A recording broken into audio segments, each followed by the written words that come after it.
ये लड़की देखती है तो इसके घर में एक बाघ आया होता है, जिसे देखकर यह सनामन हो जाती है और यह देखकर यहाँ से भागने लगती है और दरवाजे को बंद कर देती है। और फिर उसके बाद यह खिड़की को तोड़ने लगती है, लेकिन खिड़की इतना मजबूत होता है क्योंकि इसके बाहर से कुछ इस तरह से लकड़ी से लगा दिया गया होता है और इसका सौतेला बाप कुछ इस तरह से लगा दिया होता है। और ये सब 40 के बाद की ही थी। फिर यह कॉल करती है तो उसमें नेटवर्क ही नहीं होता है, तो देखती है शेर कुछ इस तरह से घूम रहा होता है। फिर इसके बाद यह मोबाइल लगाकर कॉल लगाती है अपने सौतेले पिता के पास, लेकिन इसका पिता उठाता नहीं है, वह शराब पी रहा होता है। और यह दरवाजे को खोलती है तो देखती है इसके ऊपर भी प्लास्टिक कुछ इस तरह से लगाया गया है और लकड़ी को लगाने के बाद फिर यह थोड़ा सा मौका पाती है और यहाँ से यह तोड़ने लगती है, तोड़कर भागने लगती है। तब तक शेर बड़बड़ाने लगता है और दरवाजे को शेर तोड़कर यहाँ आ जाता है तो यह इस पाइप में घुस जाती है। घुसने के बाद यह फोन बजता है तो वह उसको कुचल देता है।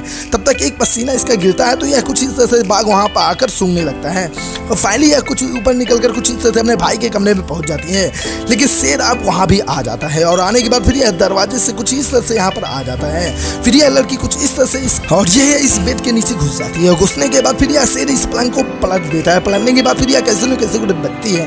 फिर बचने के बाद यह इस कुछ इस तरह से मांस में कुछ इस तरह से दवाइयाँ मिला देती है नशे की और इस शेर को खिला देती है, लेकिन शेर के ऊपर असर नहीं होता है और शेर इनका पीछा करते आता है। फिर यह दरवाजे को बंद करती है और बंद करने के बाद फिर टॉयलेट में घुस जाती है, लेकिन शेर का नजर वहाँ भी पहुँच जाता है और फिर कुछ इस तरह से घर को तोड़कर यह बाहर निकल जाते हैं। बाहर निकलने के बाद इसको काफ़ी ज़्यादा दर्द होता है, लेकिन यह कैसे न कैसे पल्ला बंद कर देती है और फिर उसके बाद सोचती है कि मेरे पिता ने पिस्तौल रखी है और यह पिस्तौल को खोदने लगती है और शेर यहाँ आता है और यह मारने जाती है तो वह नहीं मरता है क्योंकि फिर यह शेर इसके तरफ आने लगता है और फाइनली यह गैस से इसको जलाना चाहती है, लेकिन वह नहीं जलता है। फिर उसके बाद दरवाज़ा कुछ इस तरह से तोड़ती है तो देखती है दरवाज़ा कुछ इस तरह से होता है और अब यह काफ़ी ज़्यादा दिक्कत में हो जाती है, काफ़ी ज़्यादा टेंशन में हो जाती है। फिर यह मसाल को जलाकर शेर को भगाने की कोशिश करती है, लेकिन फिर भी शेर नहीं भागता है और फिर उसके बाद यह अपने भाई को यहाँ लेकर दरवाजे के पास आते हैं। तब तक इसका पिता आकर दरवाज़ा तोड़ देता है और फिर उसके बाद शेर आता है और इसके पिता को ही अटैक कर देता है और ऐसे वह मर जाते हैं और ये दोनों